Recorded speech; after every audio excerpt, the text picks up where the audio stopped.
Jadi ibadah itu apa? Itu tidak salah, it's okay. Tapi kata Ibnu Taimiyah, ibadah itu adalah ismun jami'un. Itu aja. Ismun jami'un kulli ma yuhibbuhullah. Ya. Ismun jami'un. Ibadah itu satu jenis nama, yang jenis nama itu yang mencakup seluruh apa yang dicintai Allah, kan gitu. Ismun jami'un likulli ma yuhibbullah. Setiap nama yang mencakup akan semua yang dicintai Allah, baik al-zahir, baik yang nampak ataupun wal batin, dan yang jelas, yang tersirat, mohon maaf, yang tersurat maksud saya. Jadi ibadah itu kata Ibnu Taimiyah, setiap nama yang mencakup terhadap seluruh apa yang Allah cintai, baik yang nampak ataupun yang tersembunyi. Hari ini kita sedang ibadah dan ini nampak, insya Allah ini bagian dari ibadah. Kenapa? Karena kita percaya bahwa hari ini kegiatan ini adalah sesuatu yang Allah sangat cintai. Zikir umpamanya, ada yang suaranya keras, ada yang tidak terdengar. Gimana? Kernaon? Lagi ngapain? Ente keur ngaragapan ya gitu eta mah, bukan keur dikir. Jadi kade ulah suudon. Ya, cicing wae gawe teh. Gawe ge cicing. Di kita kan ada salah paham ya. Yang disebut bekerja itu tidak hanya beraktivitas real, tapi tidak bekerja pun adalah bagian bekerja. Gawe teh cicing wae, cicing ge gawe mama. Bisa dipahami? Cicing teh gawe. Gawe naon? Cicing. Pak Haji Deden oleh-oleh ke Bandung. Baik. Ada nggak seorang orang tua yang sudah tidak memiliki keinginan? No. Karena tidak ada keinginan pun itu adalah keinginan. Apa keinginannya? Tidak ada keinginan. Awas, rada lieur tah jeung abdi tah mulai tah dalam memahami ibadah. Kang Lukman. Mama, hari mama teh hoyong naon? Mama teh pengen apa? Sok bilang sama teteh Dana mumpung lagi ngeriung anak-anak. Kata ibunya, anak-anakku, mama sudah nggak ada keinginan.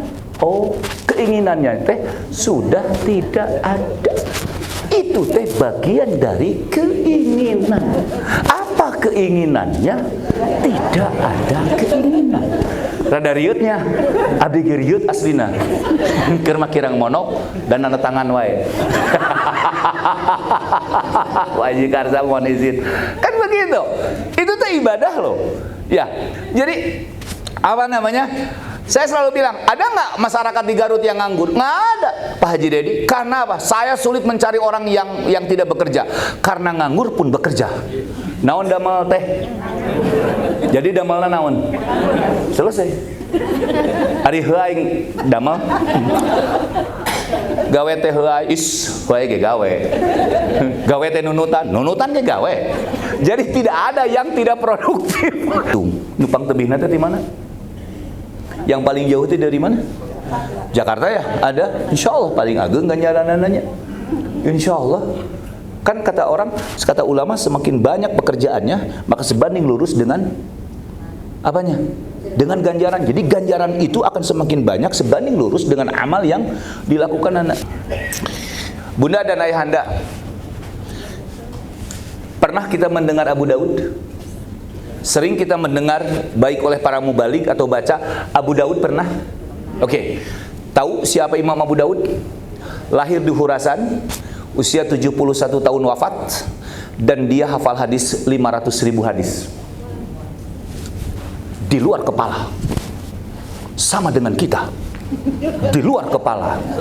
Oh, nu asup hiji-hiji acan. Hadis-hadis kepala-kepala. Itu bedanya. Ada nggak seusia Ayahanda Haji yang baca Al-Kafirun terbata-bata? Al-Kafirun itu pendek berapa ayat? Bisa jadi berapa ayat? 6 ayat. Tapi banyak orang yang tidak pernah selesai. Muter siga korsel. Qul ya ayyuhal kafirun la a'budu ma ta'budun wala antum abiduna ma a'bud. Padahal gitu ibu-ibu mah, wala antum abiduna ma a'bud wala abidu ma abatum wala antum abiduna ma a'bud wala ana abidu ma abatum wala antum abidu. Nah teh anggeus-anggeus ya teh Pak Haji Deden. Ari ujungna teh salah. Lakum dinukum waladolin. Ari mamuna tidak malaung amin. Asa geus cenah tadi teh amin teh. Hari ke-15 eta ngapakeun susuratan. Dari sejak 15 hari. 15 hari kebetulan mohon izin tarawih di kita 11 rakaat. 15 poe Ayahanda Haji Taufik dihafalkeun hafal tah. Begitu dipakai, Masya Allah, hilang itu surat. Waladdallin. Amin. Bismillahirrahmanirrahim. Jempe-jempe. Halis nyingsat. Kulit tarang ranteng. Nginget-nginget surat nugas diapalkeun, begitu mau dipakai ngadadak poho. Ada biasa Pak Haji Dedi. 5 menit tengah huleng nginget-nginget susuratan ngadadak eueuh nu 11 surat. Mamu meureun kesel lila ngadagoan. Gorawok teh nu di tengah palak binas. Ari cek imam teh, lain nu eta heula cenah gitu. Cek nu kencan alhakumut atuh lain eta oge cek nu tengah untung aing mah teu ngomong cenah gitu. Sah enggak tarawihnya? Enggak atuh udah ngobrol. Tapi itu bagian dari ibadah, dia mencoba untuk melakukan sesuatu dan hargai itu. Ya, mohon izin Pak Haji Karsa. Pak Haji Suryadi, mana Pak Haji Suryadi? Yang mana? Pak Haji Suryadi yang mana? Pak Haji jual Pak. Masya Allah, Ayahanda pernah naik mimbar untuk khutbah. Masya Allah, juara ya, juara. Di usia begini, sepuh begini, tapi mampu memberi inspirasi pada jemaah anak-anak muda, masih berani tampil. Bayangkan kalau tidak ada Pak Haji Haryadi, ketika di masjid itu apa mau bubar?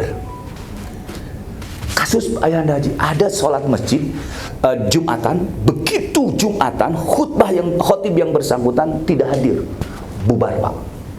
Sebagai praktisi dakwah Ayahanda Fram, itu ada terjadi.